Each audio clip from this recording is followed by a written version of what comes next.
Hello, hello, hello. We're going to look at whatever spoilers came out today. I'm pretty excited. I hope you are too. Um, I kind of got a pseudo spoiler from my friend who told me that the new Karn is like a one-sided null rod, and apparently it caused the price of microsynth lattice to spike way up, which is a pretty funny combo. My friend had luckily just bought four microsynth lattice for like $5 each a bit ago, so congrats to him.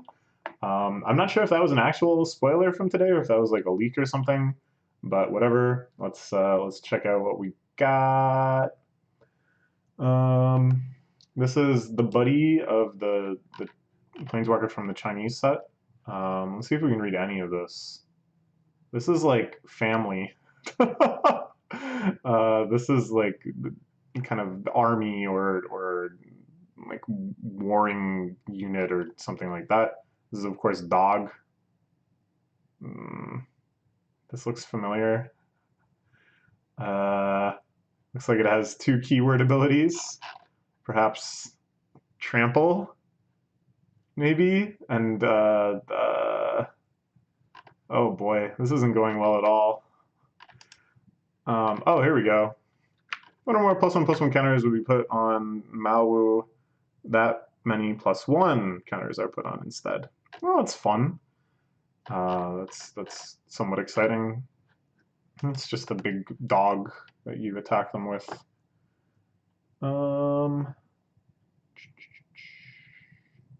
Totally found? Whoa. This really must be the end of the Ravnica saga. If we're returning to the most mimetic resident of the entire land, Flibithith or whatever, the star of the card Totally Lost, an adorable little homunculus that really just captured the hearts of everyone, and they've made a couple references to him since. So good for him. He's been found. Flip these and some artwork. This is like, yeah, captive audience. I was gonna call it horrified crowd. It's just me really just looking at the art very literally. Oh, they actually gave him a card. Wow, Flip of the Lost. Battlefield, draw a card. If an art from your library with some cast in your library, draw two cards instead. Oh, that's quite fun, isn't it? If it entered from your library or was cast from your library. Now, not much stuff does that. Casting from the library, not exiling from the top of your library to cast it, not like drawing it, of course, and then casting it. Nothing like that. But being cast from the library. Entered from your library or is cast from your library. So is the card Totally Found a different card? I don't know. I thought maybe it would be like a combo piece with him. The Totally Found lets you cast a creature from your deck.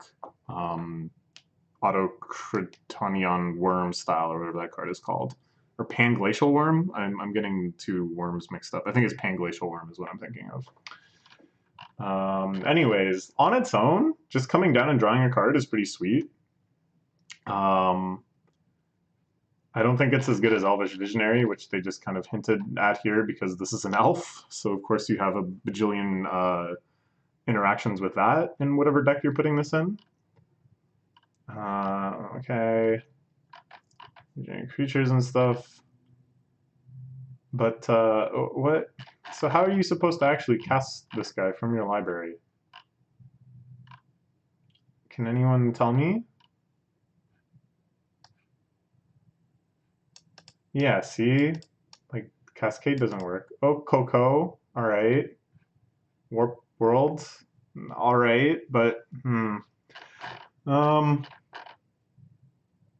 yeah, I quite like it. Very adorable. Fun design. I like that you can shuffle him back in as well.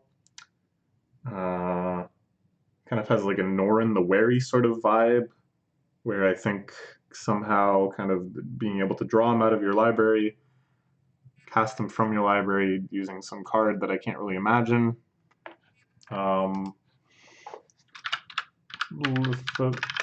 Should have been a planeswalker, but I can't imagine what deck plays this. What other stuff just goes directly from your library into play? How do you make this actually happen? I don't know. It's a cute design though. I'm not mad at it. It's gonna be in German.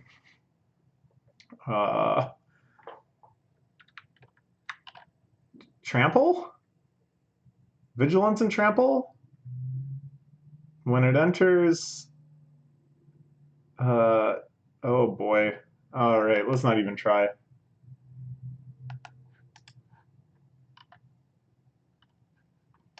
Attacks, you may cast target instant or sorcery card with converting mana cost less than or equal to its power from your graveyard without casting its mana cost. The card will be put in your graveyard and exile it instead.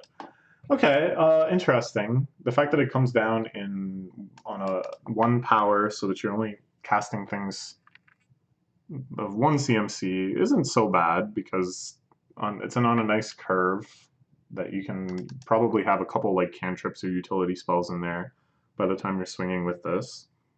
And then in the right sort of deck, you're dumping a ton of counters on this, of course. I can see this being like utility,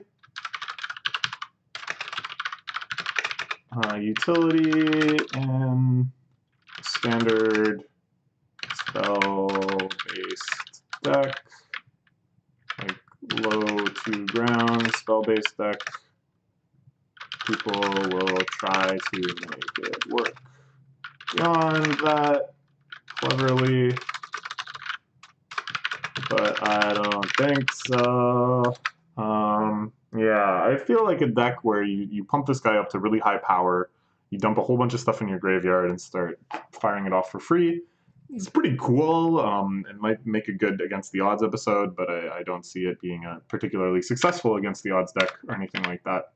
So it's really just kind of utility to recast your bolts and your cantrips and stuff, which may or may not work in standard, but I certainly don't think is going to get you there anywhere else. So if this deck exists, I could maybe see it being cool. The 1/3 stats are nice. The fact that eventually it gets trample is really, you know, tempting to try to make that more combo-y version of the deck work. I don't know. We'll see. Grim Initiate. All right, cool. This seems like actually pretty good value. Having a 1/1 first strike for 1 is actually so sweet because you can just shut down their 1-drops as well, you know? So yeah, this is a nice limited card. Zombie Minotaur Warrior. They actually had to decrease the font size to fit this one on there. There's been a lot of speculation in the past for what creature type combinations could or couldn't be possible based on the perceived upper limit of the type text box. But now we see they're all about the lowering the font size. So this is a 5/4 for 4. That's already pretty nice. Whenever it deals combat damage to a player or planeswalker, you may discard any number of cards. If you do draw that many cards and add that much red mana, till end of turn you don't lose mana as steps end and phases end. Of course, because you're getting this in the middle of combat, so you could only have spent this on instant spells. So now you get that mana for whatever. This card seems nuts. It's like very, very pushed. The stats are pushed. The fact that it's trample and then activate on hit is pushed. The fact that you can loot your entire hand and then draw that many.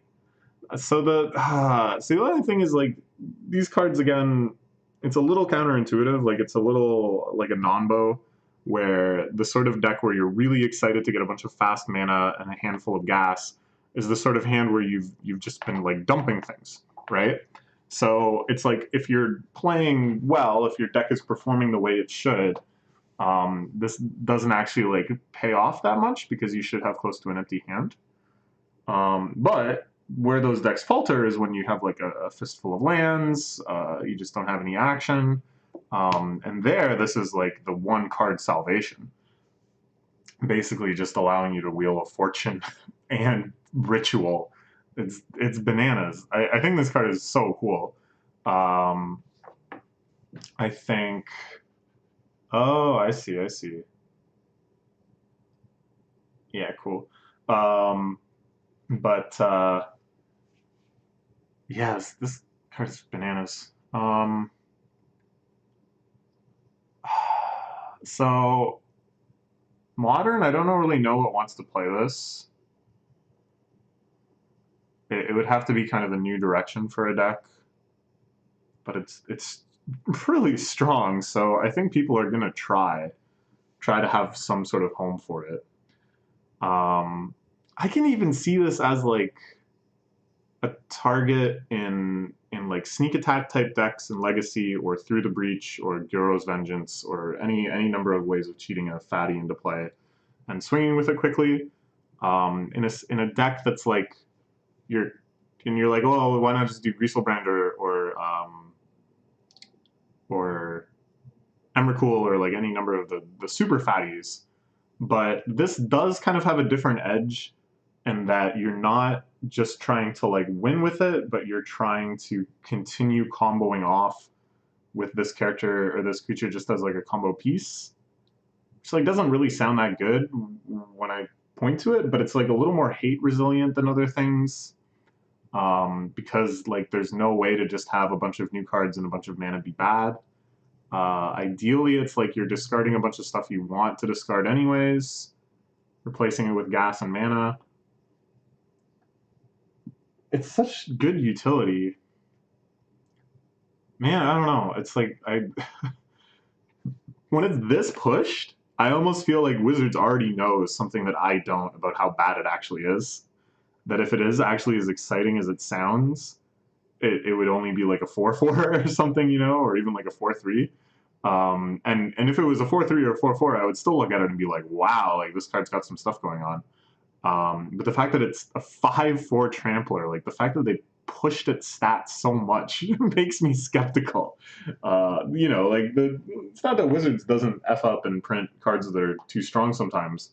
But normally it's not the cards that look like they're being well, okay, all right, that's actually so wrong. All we have to do is look back as far as Kaladesh to see when they tried to push vehicles, they definitely pushed them too far. But generally speaking, in the most general sense, whenever Wizards shows that they're pushing a card, especially if that card is like something crazy and new, it's a pretty safe bet that it's actually not as powerful as it looks. But I don't want to like I don't know this sort of metagaming around how Wizards develop cards and stuff is all kind of contingent on them doing sensible things when really we just want to evaluate the card itself, not this any sort of meta analysis. It seems good. It seems good. I'm in my head. Oops. Oh, I see what I've done here. Yeah, Neheb. It seems good. Something in standard will make it work, and people will try their darn best in other formats. I think the idea of a deck that is like, I don't know, Storm-ish, but is trying to go for kind of like a halfway Storm plan. Like you just want to kind of churn out a bunch of your deck and empty the Warrens really quickly.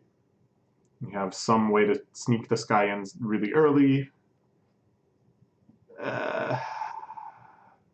like I wanted that to work. That sounds cool.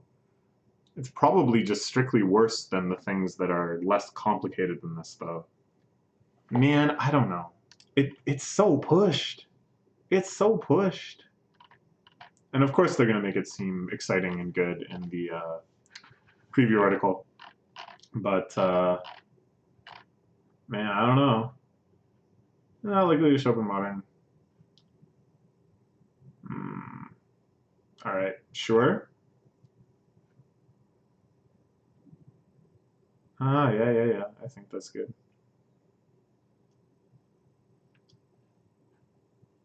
Yeah, that seems pretty good. All right, I don't know. We'll see. Um, Eternal Past Master. Oh, I'm kind of curious about this too. Oh, see, this is like leaked. I don't wanna. I don't wanna look at these leaked cards. I'll wait for the official spoilers. Otherwise, the official spoilers will be sapped of all their excitement if I see too many cards too early. There's a battlefield tapped. When it attacks, you may pay 3. If you do, return target creature card from your graveyard to your hand. They're called the Eternals. They will never stop. Yeah, you got it, bub. But it looks like there's a few people that kind of hard counted them. Teferi just blinks them out of existence by screwing with the time so that they were never born. And the Wanderer seems like she can just slice them up with her crazy Eldrazi sword. But in general, I think Jace has got the right take here. Okay, this is fine. The casting is quite aggressive. The fact that ETB is tapped, of course, is a severe downside, but maybe not that severe, I guess. Early on in the game, it's not so bad, and then late game, this starts being effective. Yeah, this seems strong and limited. Gleaming Overseer. Okay.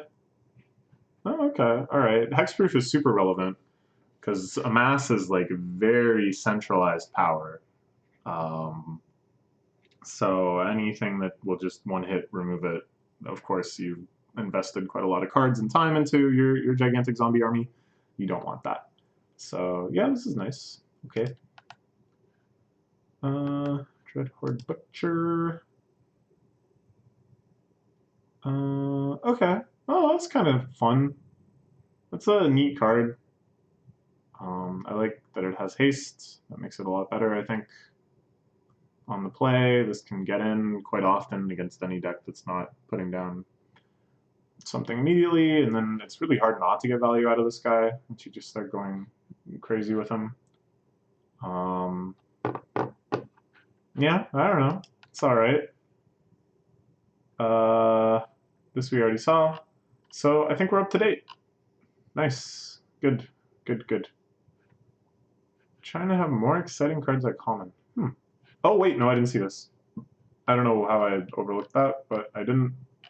I should have expected that he would show up, given that we saw his dog.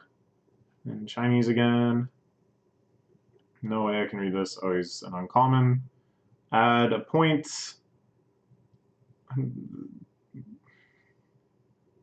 Something idea. Something color. Face color. Promise.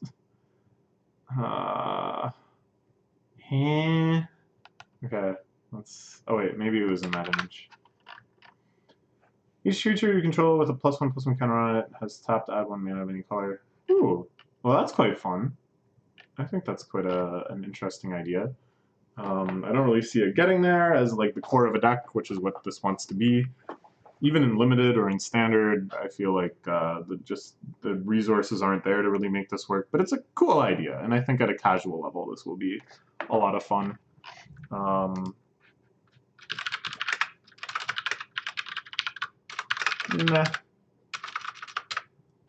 But good effort, kid.